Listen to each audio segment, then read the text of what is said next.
ಈ ಕಡೆ ಕೂಡ ಕಾರ್ಯದರ್ಶಿ ವಕೀಲರ ಸಂಘದ ಎಸ್ ಉಮೇಶನ್ ಅವರು ಹಾಗೂ ಶ್ರೀನಿವಾಸ ಮೂರ್ತಿ ಅವರು, ಹೊಸಟಿಗೆ ನಾಗೇಂದ್ರ ಅವರು ಎಲ್ಲರಿಗೂ ಕೂಡ ತುಂಬುವುದರಿಂದ ಧನ್ಯವಾದಗಳು ಸಲ್ಲಿಸ್ತೀನಿ.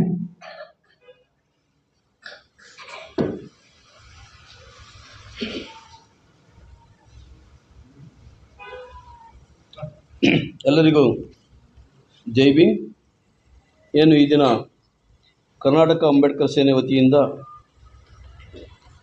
ಕ್ಯಾಲೆಂಡರ್ ಬಿಡುಗಡೆ ಮತ್ತು ಸಾವಿತ್ರಿಬಾಯಿ ಫುಲೆ ಅವರ 195ನೇ ವರ್ಷದ ಜನ್ಮ ದಿನದ ಅಂಗವಾಗಿ ಈ ದಿನ ವಿಚಾರಣಾ ಸಂಕಿರಣವನ್ನು ಹಮ್ಮಿಕೊಂಡಿದ್ದಾರೆ. ಈ ಒಂದು ಕಾರ್ಯಕ್ರಮಕ್ಕೆ ಆಗಮಿಸಿರುವ ಎಲ್ಲ ನನ್ನ ಭೀಮ ಬಂಧುಗಳಿಗೆ ನನ್ನ ವೈಯಕ್ತಿಕವಾಗಿ ಹೃತ್ಪೂರ್ವಕವಾದ ಸ್ವಾಗತವನ್ನು ಕೋರ್ತಾ ಇದ್ದೀನಿ.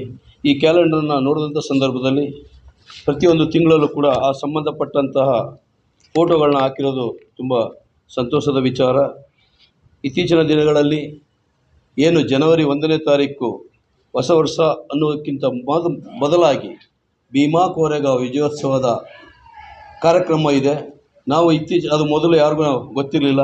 ಕಳೆದ 9 ವರ್ಷಗಳಿಂದ ಮೈಸೂರಿನಲ್ಲಿ ಪ್ರಪ್ರಥಮ ಬಾರಿಗೆ ಅಶೋಕಪುರಂನಲ್ಲಿ ಈ ಒಂದು ಭೀಮಾ ಕೋರೆಗಾಂವ್ ವಿಜಯೋತ್ಸವ ಕಾರ್ಯಕ್ರಮವನ್ನು ಪ್ರಾರಂಭ ಮಾಡೋದು, ಅಲ್ಲಿಂದ ಇಲ್ಲಿವರೆಗೂ ನಡೆಸ್ಕೊ ಬರ್ತಾ ಇದ್ದೀವಿ. ಈಗ ನಾವೆಲ್ಲರೂ ಹೊಸ ವರ್ಷದ ಶುಭಾಶಯಗಳು ಅಂತ ಹೇಳುವ ಬದಲಾಗಿ ಮೊದಲಿಗೆ ಭೀಮಾ ಕೋರೆಗಾಂವ್ ವಿಜಯೋತ್ಸವದ ಶುಭಾಶಯಗಳು ಅಂತ ಹೇಳುವ ಮೂಲಕ ನಾವು ಹೊಸ ವರ್ಷವನ್ನು ಪ್ರಾರಂಭ ಮಾಡಬೇಕು.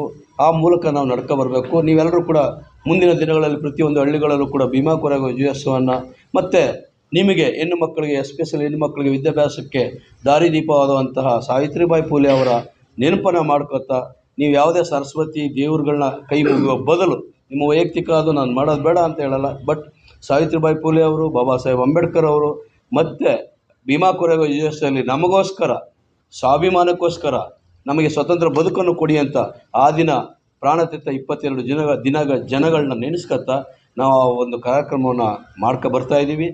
ಈ ಒಂದು ಕಾರ್ಯಕ್ರಮಕ್ಕೆ ಆಗಮಿಸಿರುವ ತಮ್ಮೆಲ್ಲರೂ ಕೂಡ ತುಂಬು ಹೃದಯದ ಸ್ವಾಗತ.